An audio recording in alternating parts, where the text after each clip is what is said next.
रानगढ़ किला, रानगढ़ किला।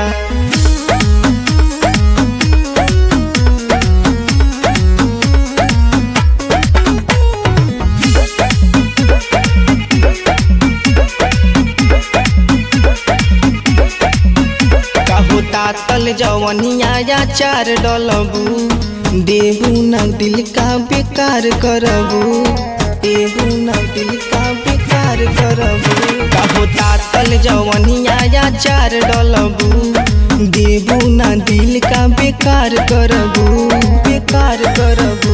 पिन्हल टाइट हो जाई ढीला ढीला, ढीला ढीला, ढीला ढीला। परखंड हो या जिला यही रानगढ़ किला, परखंड हो या जिला यही रानगढ़ किला,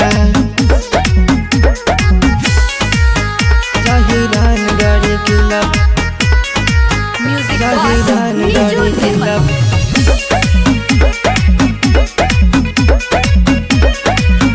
यही रानगढ़ किला।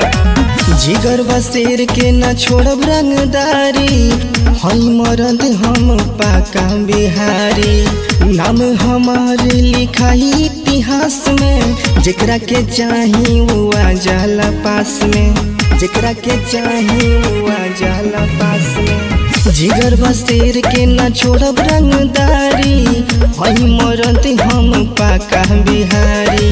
नाम हमारे लिखाई इतिहास में, जेकरा के चाही वो आ जाला पास में, आ जाला पास। जवानी हो जाई तो हर गीला गीला, गीला गीला, गीला गीला।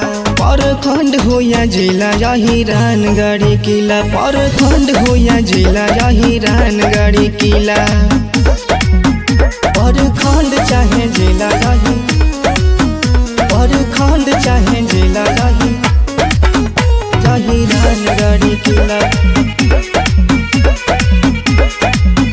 यही रानगढ़ किला। कईनी केतना हम बड़े बड़े कांड के, हमी हई हो एगो बरांड के। काचे उमर के बाड़ू ये प्यारी, नजर में आइल बाड़ू कुंवारी, नजर में आइल बाड़ू कुंवारी।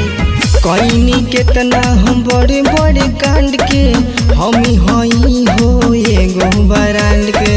काचे उमर के बाड़ू ये प्यारी, नजर में आइल बाड़ू कुंवारी, बाड़ू कुंवारी। पिन्हले बाड़ू तू जवन पीला पीला, पीला पीला, पीला पीला। परखंड हो या जिला यही रानगढ़ किला, परखंड हो या जिला यही रानगढ़ किला।